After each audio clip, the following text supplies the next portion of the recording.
education.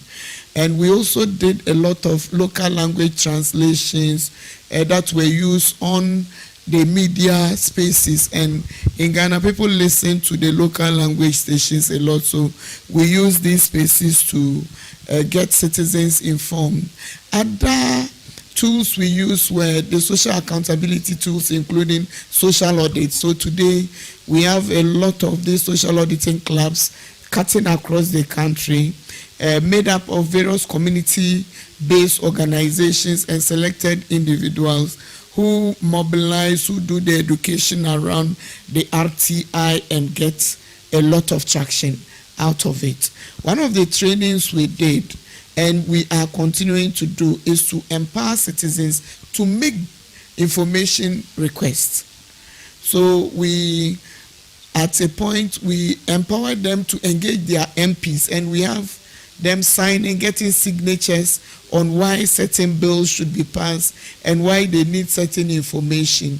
That's one. But on another score, we engage them to make demands. If they need information with any state agency, then they make the demands and they get these demands out there. We follow up for them.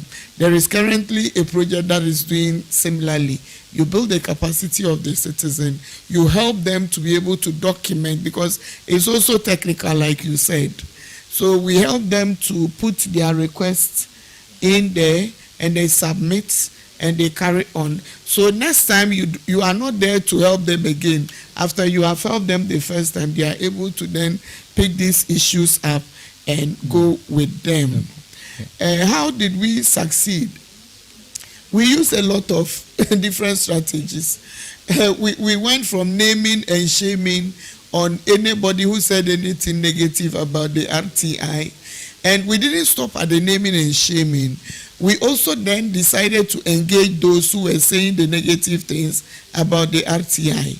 And we wanted to also understand their perspectives. Perhaps maybe they didn't understand where we were coming from.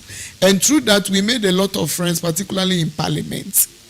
And they became our champions. We were also able to develop a tracker. And that is, you were talking about a monitoring mechanism. We developed a tracker that was able to pick every information on the RTI across the globe. So far as a public officer who has power to engage made a statement, we were able to pick this up. And it informed the advocacy we were engaging in. And I believe that was one of the big success points we had, because we had information from everywhere across the globe. And we brought on board, like he said with Article 19, the Commonwealth Human Rights Initiative houses our campaign. And so we're working a lot with the capacity with the Commonwealth Human Rights Initiative and other bodies like the Article 19 and others across the globe. So we brought to bear international pressure as well and capacity, and it helped us a lot. Perhaps let me stop here and allow others to. Our time is fast. Okay, thank you so much. Pass over to Abdullah. Would you like to respond? No. Abdullah. Yes, I think I have two questions. The first one is for Mr. coming from South Sudan. I think in every alternance, like we call it in Senegal, it is the right time to advocate. And the story gave us like results. It is the time to advocate and to make results. But for the new regime, it is a promise. Even in their programs, they put adopt a law on access to information law, adopt a law about whistleblowers. For us, it is a point of continuing advocacy about their promise. You promise it, and it is time to do it. In these 2 years, second C, because after these 2 years, it will be very difficult to adopt it. And I think the time it is okay for us to adopt it, and the political will be effective if we adopt it.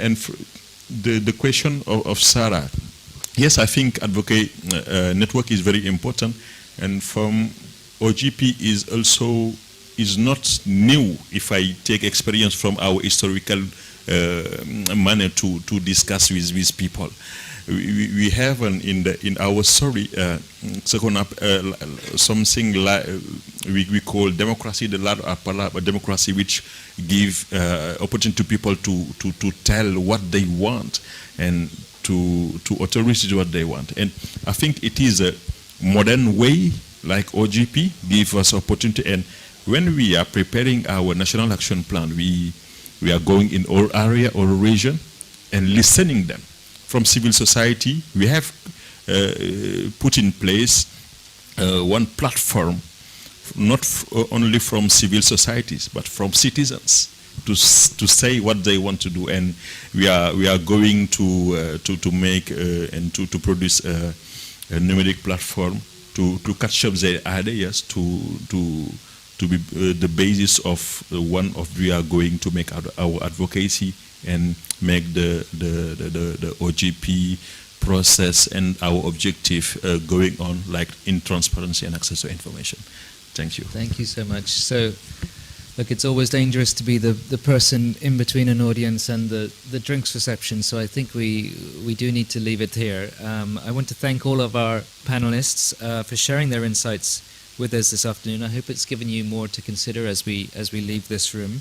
Thanks also to UNESCO and the government of Ghana for hosting us. I do want to mention that access to information is one of the priority themes for the OpenGov Challenge, which was launched earlier this year, that is encouraging governments to make new and transformative commitments, more ambitious commitments than have gone before.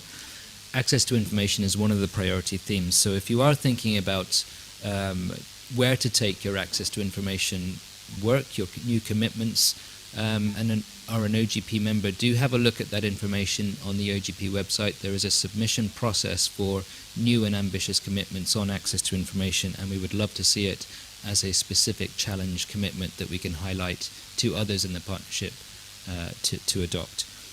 So thank you all for joining us. Please join me in thanking all of our partners who have joined us today.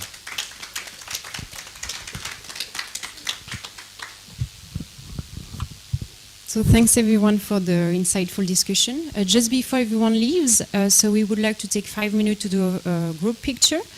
As well, you should have received an email, so there will be a cocktail reception at 7 p.m. today, downstairs near the pool area. And for tomorrow, the day will start at 9 a.m. in the main hall.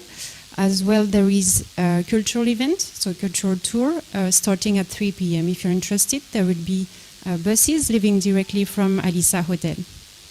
Thank you.